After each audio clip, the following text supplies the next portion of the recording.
Shot opens mid-chaos. Flashing red lights, a shouting match, and my 16-year-old son being shoved into a golf cart by two guys in fake uniforms. Viewer instantly wonders, wait, what? How do you even pull that off legally? And how does she not notice? I dropped the rake and sprinted toward the gate, heart hammering. Get your hands off my kid! I yelled, halfway between disbelief and ready-to-swing rage. The taller guy, a balding 50-something with mirrored sunglasses and a gut that said Weekend Beer League, didn't even flinch. He was trespassing, he barked, like that justified laying hands on a teenager. This is HOA property, and we're authorized to detain for violations. Oh, were they now? That's cute. Let me rewind a bit. I own 10 acres of beautiful, wooded land about 30 minutes outside the city. Bought it back when people still called it the Sticks and couldn't spell master-planned community without Google. I moved out here for the peace. Raised chickens, fixed up a little red barn with my son, grilled steaks on weekends, and generally stayed out of everyone's way. Then came the invasion. 3 years ago, Green Ridge Estates sprung up on the other side of the tree line like a fungal outbreak. Cookie-cutter homes, decorative street lamps, and an HOA so bloated with power you'd think they were running a shadow government. For the record, I never signed a thing. I'm not in the HOA. My land predates their suburb, their clubhouse, and their flimsy little bylaws. But that didn't stop Karen, yes, the Karen, from acting like I was part of her dictatorship. Karen lives in the biggest house at the entrance of the new neighborhood, drives a Range Rover with a custom plate that says Queen, and wears tennis skirts like she's auditioning for Real Housewives of Nowhere. The day she rang my doorbell and handed me a compliance packet was the day this whole circus began. Apparently, my tool shed was aesthetic non-compliant, my chickens a noise violation, and my teenager unregistered. I laughed. Out loud. Then politely informed her she had the wrong house, the wrong guy, and the wrong jurisdiction. She didn't take that well. From then on, it was passive-aggressive letters, anonymous code enforcement tips, and mysterious trash dumped near my fence. You know, classic Karen warfare. But this? This crossed every line. My son, Jake, was doing his usual morning routine, feeding the chickens and checking the fencing along our side yard, when these two HOA vigilantes pulled up in a branded golf cart like they were on patrol in a dystopian subdivision. They saw a teenager in a hoodie near a property line and decided they were Judge Judy and executioner. What they didn't know, what made this whole thing extra special, is that Jake isn't just some random kid. He's the godson of the local police chief. He's also polite to a fault, knows the law better than most grown men, and has a tendency to record everything when something feels off. Oh yeah, he had his phone in his pocket. It was already recording. As I stepped between the goons and my kid, the one with the sunglasses squared his shoulders. Sir, we're authorized to detain individuals violating community rules. Your son refused to give his name and attempted to flee. Jake, standing there with literal chicken feed on his boots, looked like he couldn't decide whether to laugh or start swinging. I told them this isn't HOA property, he muttered, voice tight. They didn't care. I turned to the two men. You just manhandled a minor. On camera. On private land. That's kidnapping and impersonating an officer, at a minimum. The shorter guy, the nervous one, glanced at the golf cart like it might drive itself away. We're just following Karen's instructions, he mumbled. Of course you are. I walked them both off the property myself, resisting the urge to push one into the chicken coop. Jake followed, still visibly shaken but trying to play it cool. I'm good, he said, brushing dirt off his jeans. But I think they tried to take my phone. He handed it to me, screen still lit, footage intact. Oh yes, we had everything. 2 hours later, Karen showed up like she was auditioning for a courtroom drama. Clipboard in one hand, phone in the other, acting like she had a personal line to the Supreme Court. Your son was caught trespassing in a restricted zone, she said, not even bothering with a greeting. He's now banned from all Green Ridge communal areas, and we're assessing a fine of $250 for noncompliance. I stared at her, then at the patch of grass she was referring to. That's my chicken coop, I said slowly. On my land. That you've now trespassed on for the second time today. She blinked. Well, we've updated the HOA boundaries to include this area. You'll find it outlined in our spring newsletter. I actually laughed at that one. So you just annexed private property? Like it's Crimea. She sniffed. The board voted. Majority rules. What do you even say to that level of delusion? Karen then handed me what she claimed was an eviction notice from the HOA. It was printed in Comic Sans. I'm not kidding. I held it with 2 fingers like it was a used tissue. Lady, I'm going to frame this. It's the funniest thing I've seen all month. That's when her face changed. It went from smug to something tighter, darker. Actions have consequences, she said. You'll see. I looked her dead in the eye. So does impersonating law enforcement. And kidnapping a minor. You'll see too. After she left, storming off in a cloud of cheap perfume and entitlement, I made a few calls. First to Jake's godfather. Then to the FAA just for fun. You see, Karen had also been flying her drone over our property for the past week, claiming it was to monitor for code violations. She didn't realize you can't film over private property with audio without getting into serious federal trouble. And trust me, her drone had audio. Jake had the footage. What she thought was just suburban micromanagement was about to turn into an actual legal disaster. But that's not even the best part. Because the next day, when Karen tried to hold a hearing on my property, complete with folding chairs and HOA board members, something rolled up behind her. Not a golf cart. Not a neighborhood watch. It was 4 squad cars. Lights flashing. Sirens chirping. And all of it? On camera. Now tell me, what happens when a petty tyrant gets slapped with the reality of real authority?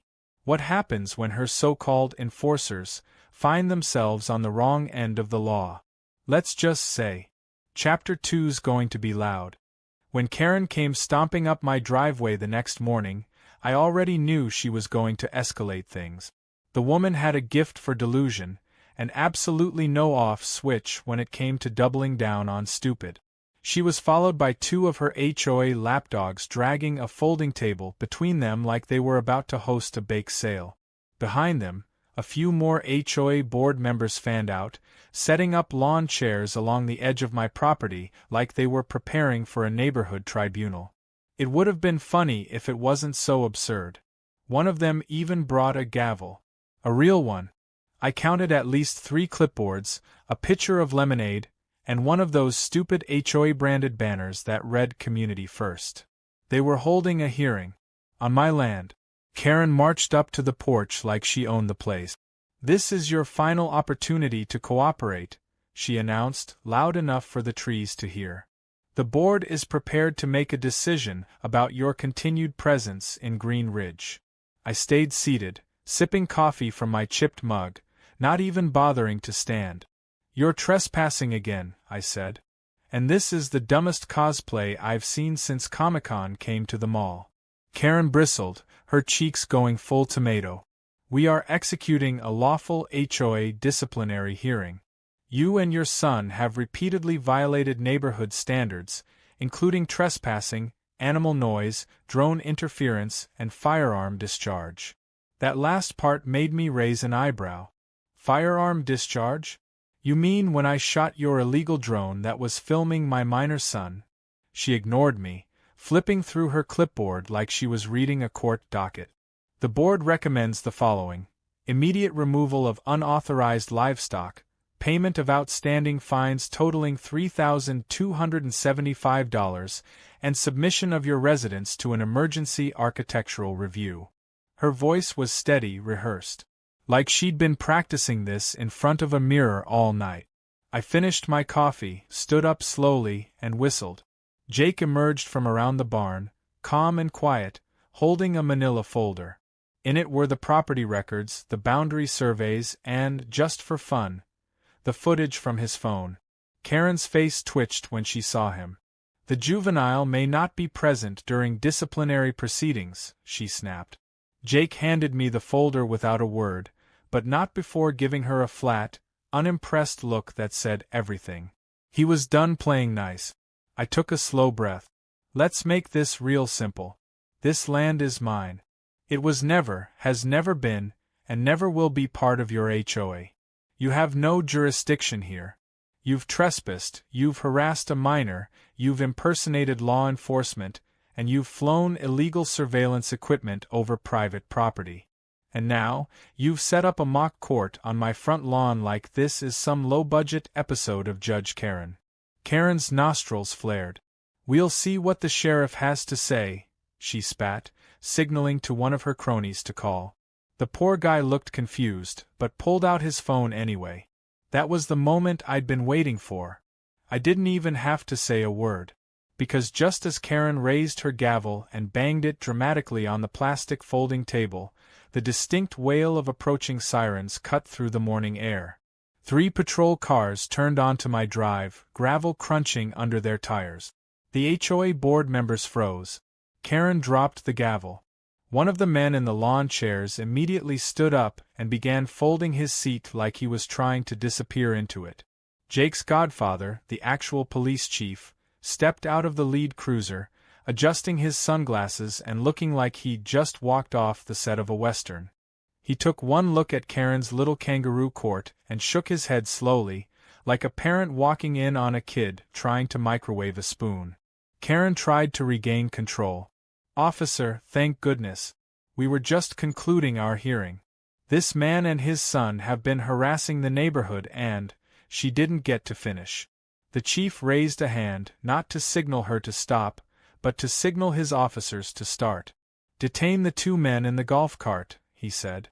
We have video evidence of them unlawfully detaining a minor yesterday. One officer stepped forward, cuffs already out. Karen's eyes went wide. Wait, what? No, that's not. Wait, you're making a mistake. No, ma'am, the chief said, deadly calm. You made the mistake. Multiple, in fact. And you've done it on camera. The 2 men, Dave and his nervous buddy, were cuffed and read their rights right there next to the lemonade pitcher. Karen tried to physically block them, stepping between the officers and her husband. You can't do this. He's HOA security. The chief looked unimpressed. HOA security is not law enforcement. They have no right to detain anyone, especially not a minor, on land they don't own, wearing uniforms meant to imitate actual officers. He turned back to her. You're lucky we're not arresting you, too. But he shot down my drone. Karen blurted, desperate now. That's destruction of property. The chief arched an eyebrow. Did you have authorization to fly over private land? She faltered. I was ensuring compliance. He motioned to one of the officers, who walked up holding a small metal case. Inside was what was left of the drone. This drone recorded video and audio of minors without consent, over private, non-HOA property. That's a violation of FAA regulations. We've already contacted them. You'll be hearing from them directly. Karen's voice dropped to a whisper. But the board approved it. The silence that followed was heavier than 1,000 HOA newsletters.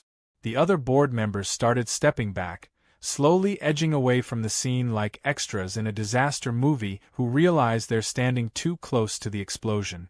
The chief turned to me and Jake. You all right? I nodded. Jake shrugged. Better now. The chief looked back at Karen. This ends today. You're done harassing this family. The next time I get a call involving you, it better be from your lawyer. As the police cruisers drove off with Karen's fake enforcers in the back seat, the remaining board members melted away. Some muttered apologies. One offered to help carry the folding table back to the SUV. Karen stood frozen, staring at the banner she'd proudly hung minutes ago, now half collapsed and dragging in the dirt. Her kingdom was crumbling, and for once, she didn't have a script. I watched her go, quiet and fuming, Range Rover tires spitting gravel as she sped out like a villain who just realized the sequel isn't about her. But I knew her too well. Karen wasn't going down without trying to take someone with her. And sure enough, as she reached the street, she paused, rolled down her window, and yelled one last thing. "This isn't over." And she was right. Because what she did next would make drones and golf carts look like child's play. I knew Karen wouldn't take the arrests lying down. People like her don't retreat, they regroup. They don't reflect, they retaliate. And judging by the look on her face as her husband was driven off in the back of a squad car, she was already calculating her next move.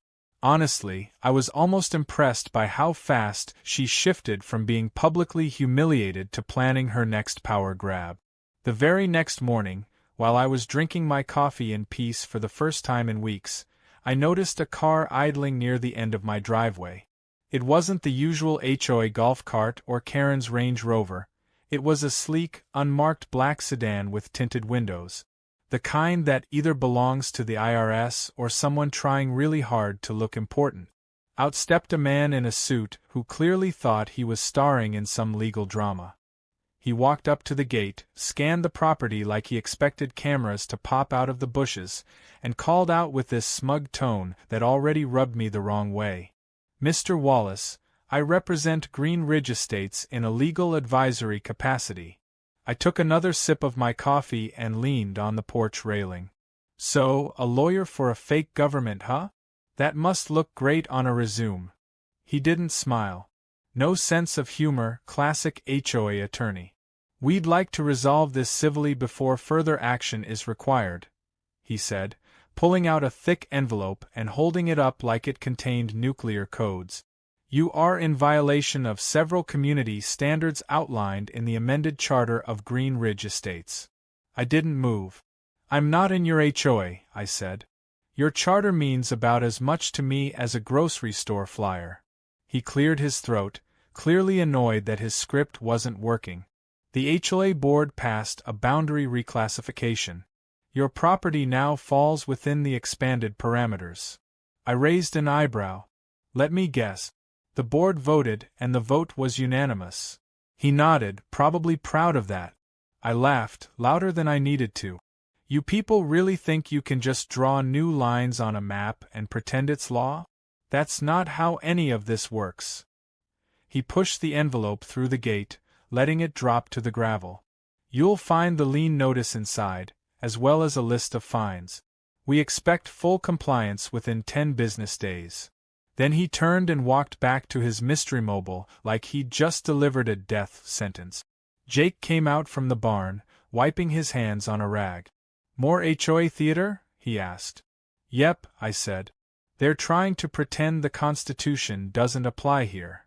Jake picked up the envelope with 2 fingers like it was covered in something contagious. "Want me to light it on fire or just feed it to the goats?" I grinned. "Tempting, but no. We're going to play this by the book. Let them be the clowns, we'll be the ones building the circus tent around them." So I made another call. Not to the police this time. This one went to my cousin, Maddie. She's not just a lawyer, she's the kind of lawyer that makes people sweat just by entering the room. She's handled federal land disputes, corporate takedowns, and once got a judge to apologize for wasting her time. Maddie was thrilled to help. Said she hadn't had this much fun since a chemical company tried to sue her for emotional damage after she crushed them in court.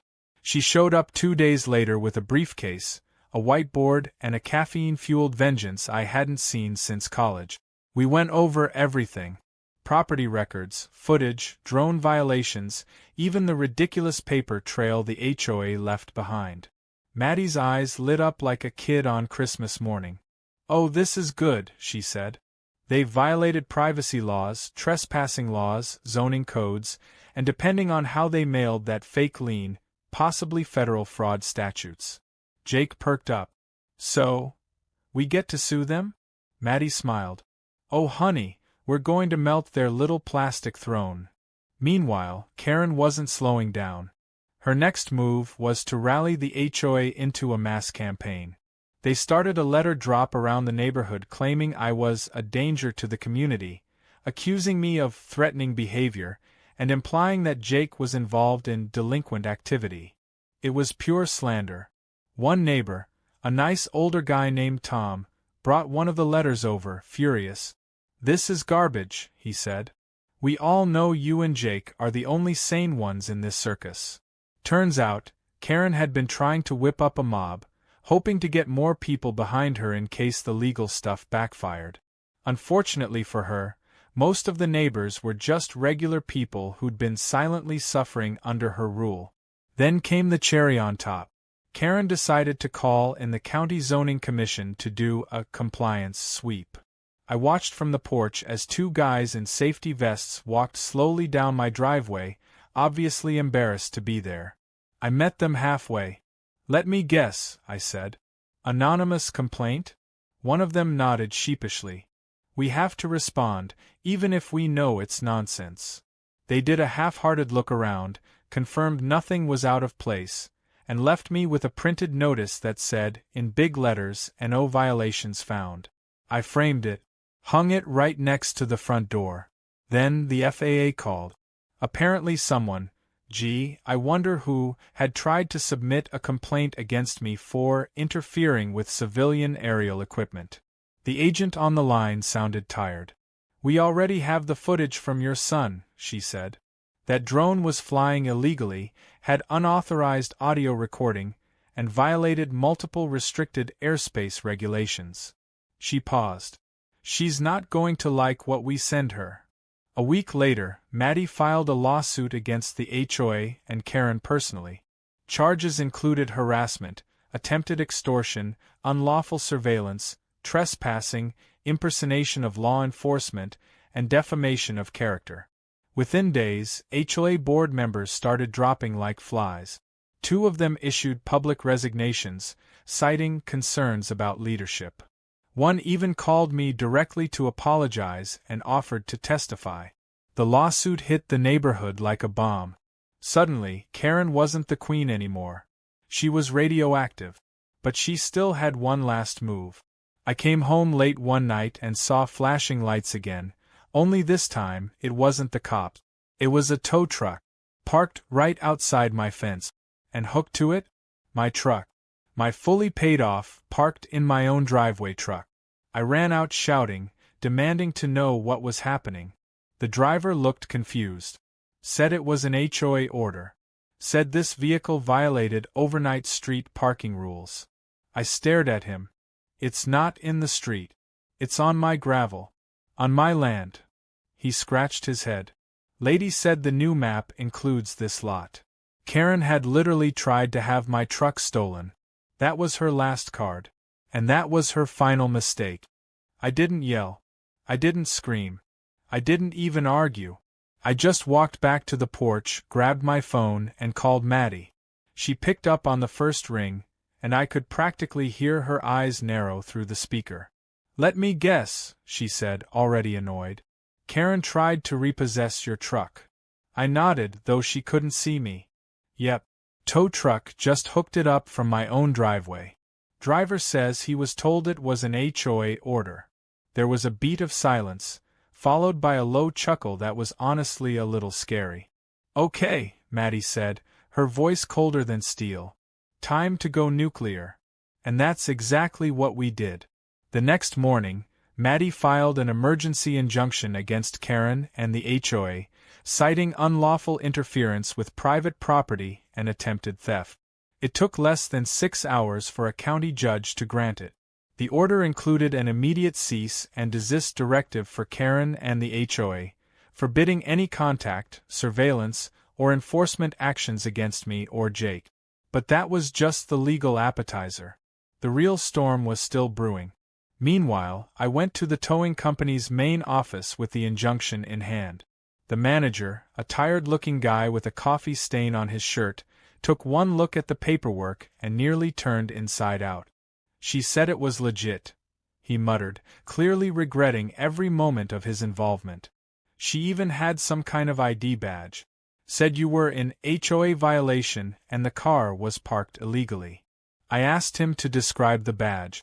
His face twisted. Honestly, it looked homemade.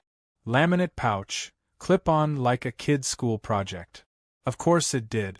They returned my truck without argument, and I left with a written apology and a security cam screenshot of Karen standing there, arms crossed, as the driver loaded up my vehicle. I sent it to Maddie. She sent it to the county prosecutor. Then came the FAA report.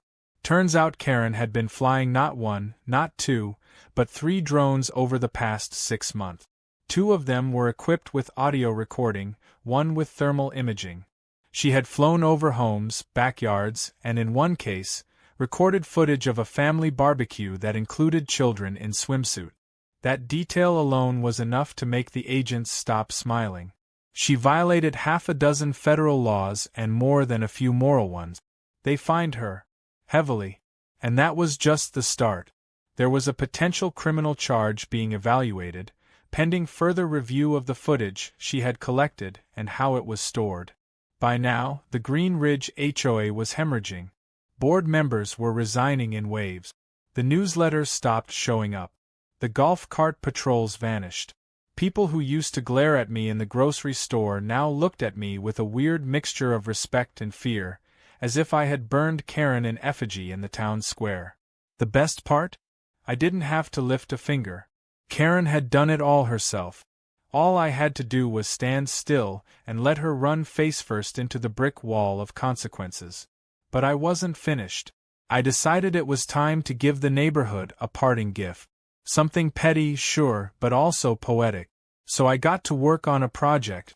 I called in a buddy who does custom woodwork and commissioned a 12-foot-tall hand-carved wooden rooster. It was glorious.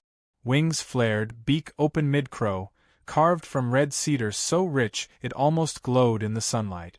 We mounted it right on the edge of my property, facing Karen's yard. And at the base, I added a bronze plaque that read, "In loving memory of HOA tyranny. May she drone in peace." I unveiled it on a Saturday morning. The same time Karen used to hold her ridiculous community improvement briefings that nobody ever asked for. Jake set up lawn chairs. A few neighbors came by with coffee, some even brought muffins. We all stood there and admired it like it was a new war memorial. Karen, of course, stormed out of her house in a bathrobe, eyes wide, jaw slack. She marched across the street and read the plaque like she couldn't believe it was real. Then she shouted, "This is harassment." I responded, "No, this is art. And it's protected under my First Amendment rights. You know, those little laws you've been trying to ignore." She looked around like she was waiting for someone to back her up. No one did. One of her former board members gave her a small wave and said, "Honestly, it's a really nice rooster." That was the last time she tried anything publicly. Privately, she still tried to claw back control. She filed a countersuit against me, citing emotional distress, neighborhood disharmony, and a bunch of other nonsense her new lawyer probably found in the legal equivalent of a fortune cookie. Maddie crushed it in 2 weeks. The judge dismissed it with prejudice and issued a warning about filing frivolous lawsuit. Karen now owed court costs, legal fees, and a hefty fine for wasting judicial resources. Word spread. The HOA officially disbanded shortly after. The remaining board members voted to dissolve it entirely, citing irreparable reputational damage and legal liability. The clubhouse was sold. The golf carts were auctioned off. And the HOA banner that used to hang proudly by the entrance of the neighborhood? It was removed. In its place, someone anonymously hung a new sign, "Welcome to Green Ridge, now 100% Karen-free." Karen put her house up for sale 2 weeks later. It sat on the market for months. Word had gotten out about her antics. Nobody wanted to deal with the fallout. Eventually, she sold it at a loss to a couple from out of state who thought the rooster was hilarious and named it Cluck Norris. And me? I went back to my peaceful life. Chickens, sunsets, grilling steaks with Jake. No drones. No fake enforcers. Just silence and the occasional giggle from someone driving past the rooster. Every once in a while, someone from the old HOA would stop by to shake my hand or drop off a thank you card. Apparently, I'd become something of a local legend. The guy who stood up to Karen and won. Jake started jokingly calling me the sheriff. I didn't mind. The best part wasn't the legal win or even the poetic revenge. It was the look on Karen's face when she realized she had finally lost. Not just power, not just control, but the ability to make people scared of her. That was the real victory. And just in case anyone ever forgets what happens when a petty tyrant tries to turn a peaceful ranch into her personal kingdom, Cluck Norris will be standing tall, crowing for justice.